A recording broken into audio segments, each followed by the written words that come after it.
तो सर जैसे मैं बहुत सारी वीडियोस देखी और आज से नहीं आप कई सालों से पास्ट लाइफ रिग्रेशन कर रहे हैं, आज तक का कोई ऐसा अनोखा एक्सपीरियंस जो कि शायद आज तक दिल और जहन में रह गया हो? ऐसे बहुत से किस्से, हर किस्सा तो नहीं बताया जा सकता, बट एक किस्सा ऐसा है जिसने मुझे बताया कि मेडिकल टर्म्स में एक बीमारी होती है जिसका नाम स्लीप एपनिया होता है। मैंने कभी सोचा भी नहीं था कि ऐसी कोई बीमारी हो भी सकती है, बट वो केस मेरे पास एक पैरानॉर्मल एक्टिविटी की वजह से आया था और उसका पास लाइफ करने के बाद हमें पता चला था कि एक्चुअली उसके साथ वो पैरानॉर्मल एक्टिविटी क्यों रिलेटेड। ओके, तो पैरानॉर्मल एक्टिविटी क्या हो रही थी? एक सज्जन थे, वो आईटी में काम करते थे किसी कंपनी में, गुड़गांव में हीरो होंडा चौक। उनका घर था रोहिणी साइड, रोहिणी से आगे एक जगह पड़ती है शाहबाद डेयरी, तो वहाँ से आए थे। वो शाहबाद डेयरी से रोज़ हीरो होंडा चौक अपनी बाइक पे जाया करते। वो काफ़ी हैवी थे, बहुत मोटे थे। उनकी ना एक टेंडेंसी थी कि वो कहीं पे भी बैठे बैठे सो जाते। ज़्यादातर लोगों ने बोला कि इनकी रात को नींद पूरी नहीं होती या नाइट शिफ्ट होती है उसकी वजह से सो जाते हैं,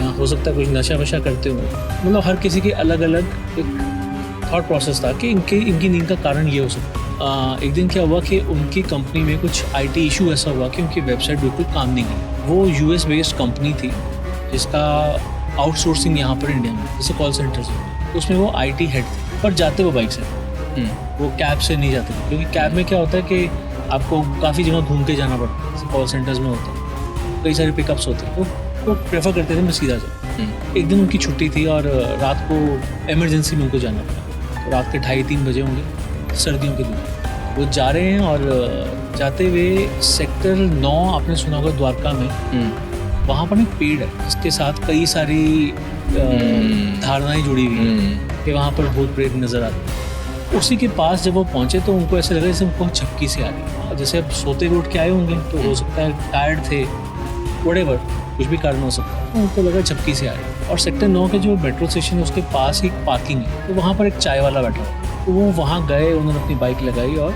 चाय ली वहाँ से। तो जब चाय ली उन्होंने तो चाय की चुस्कियाँ लेते रहे और साथ में किसी से फ़ोन बात करते रहे। फ़ोन पे बात करने के बाद, चाय पीने के बाद उन्होंने एक चाय और ली। होता है ना कि छोटे छोटे कप होते हैं, तो 2 कप पी लिया उन्होंने। तो फ़ोन पे जब वो बात कर रहे थे, फ़ोन पे बात करने के बाद चाय ख़त्म की उन्होंने और वो पैसे देने के, तो उन्होंने जाके बोला भैया पैसे। उन्होंने 3 कप के पैसे।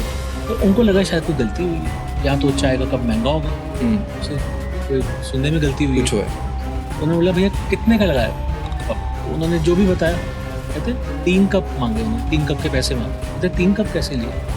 तो मैंने 2 कप पिए, ये मैं मान रहा हूँ, तीसरा कप कहाँ गया? मैं तो कुछ तीसरा कप तो लिया ही नहीं। तो कहते नहीं भैया आपके साथ लेडीज़ भी थी। कहते भैया मेरे साथ कोई लेडी वेडी नहीं, ऐसे ये मतलब मत करो, मैं तो बाइक पे अकेला आया हूँ। कहते नहीं लेडीज़ हैं। तो कहते नहीं है मेरे साथ लेडीज़। कहते मैं तो आधी रात को मैं अपने ऑफिस जा रहा हूँ छुट्टी वाले दिन, मैं लेडीज़ को साथ में लेके जाऊँगा। कहते वो देखो वो तो खड़ी इंसान, तो सड़क की परली तरफ साइड सामने की तरफ एक लेडी खड़ी थी, बड़े पुराने से जैसे कपड़े होते हैं उसमें थी। तो इनको कुछ समझ में नहीं आया कि वो लेडी कौन है कौन नहीं है।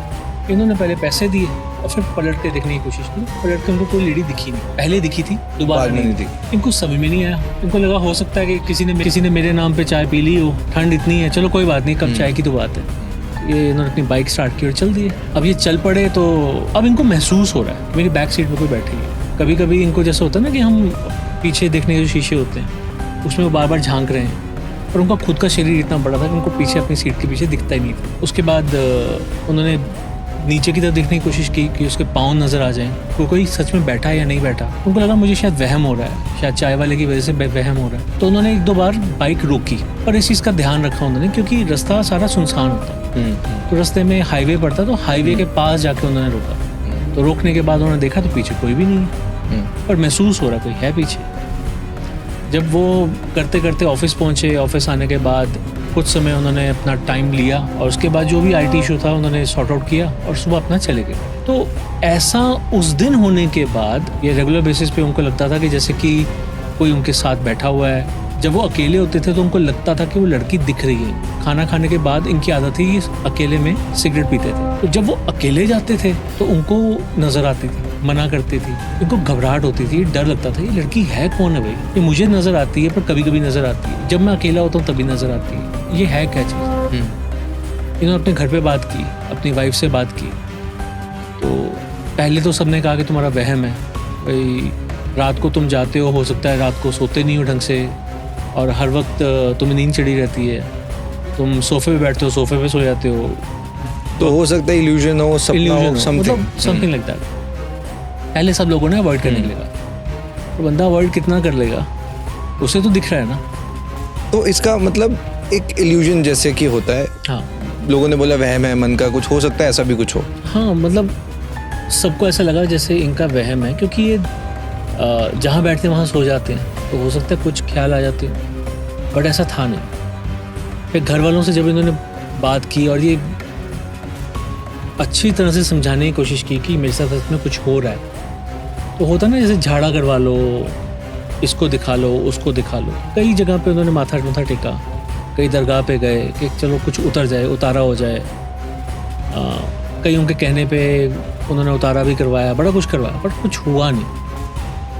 अब ऐसे ही किसी को बताते बताते किसी ने हमारा रेफरेंस दे दिया, तो हमारे पास आए कि मेरे साथ ऐसा हो रहा है। एक्चुअली उनको ये जिसने भी रेफरेंस हमारा दिया वो ये सोच के दिया कि कोई शायद साइकोलॉजिकल प्रॉब्लम हो गई, जैसे कहते हैं हेलुसिनेशन होती है, ऐसा हो गया है, कोई इल्यूजन होता है। इनको कुछ अलग ही स्टोरी दिखनी शुरू हो जाती है, ऐसी कोई लड़की है ही नहीं, और बड़े पुराने किस्म के कपड़े पहनती थी एज पर देम। उन्होंने देखा, मैंने तो देखा। तो जब वो आए तो आने के बाद उन्होंने सारी चीज़ें बताई, तो तब तक तो हमने पास्ट लाइफ के बारे में सोचा भी नहीं। तब तक तो हम ये समझने की कोशिश कर रहे थे कि उनकी साइकोलॉजी कैसी है। मैंने उनको कुछ ड्राइंग्स दी बनाने के लिए, तो ड्राइंग्स उन्होंने ठीक बनाई। फिर मैंने और भी कुछ उनको सवाल पूछे, बड़े नॉर्मल से सवाल थे, मैथमेटिक्स से सवाल हो गए, जैसे कि 7 into 8 कितना होता है, तो ऐसे कुछ सवाल बड़े कॉमन से सवाल। तो वो जैसे 999 डिवाइडेड बाई 3 कितना होता है, तो ऐसे कुछ क्वेश्चंस दिए उनको, क्वेश्चनर दिया ताकि देखें तो सही कि दिमाग ठीक है।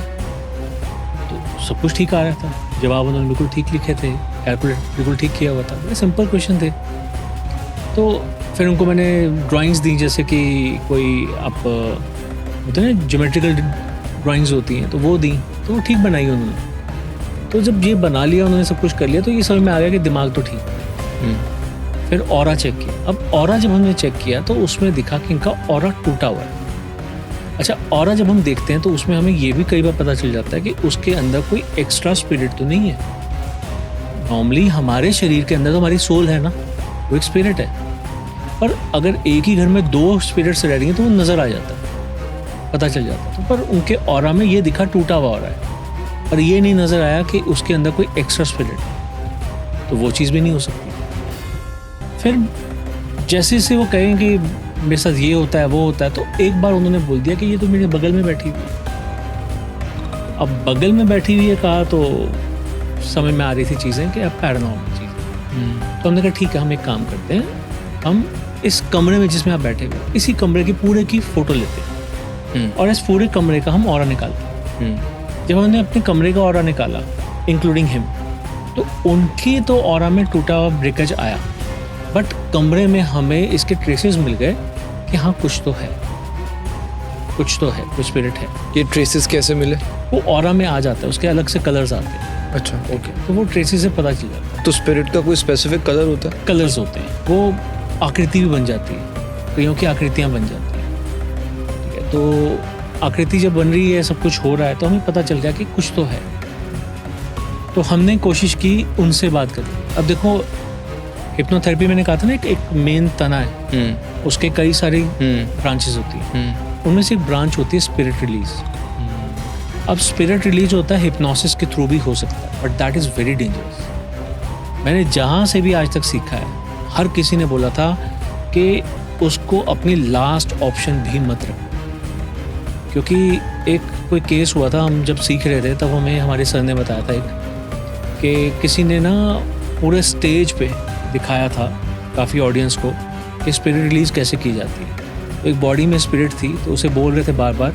अच्छा, उसमें ना रिक्वेस्ट फॉर्म में होता है, आप स्पिरिट से कभी भी ज़बरदस्ती नहीं करते, तो रिक्वेस्ट कर रहे थे वो कि you release this body, release this body, वो नहीं छोड़ रही। तो एक बार उनको गुस्सा आ गया, जो हिप्नोथेरेपिस्ट थे उनको गुस्सा आ गया, उन्होंने बोल दिया you will have to release this body. तो आगे से स्पिरिट का क्या कहना था, ओके लेट्स लीव टुगेदर।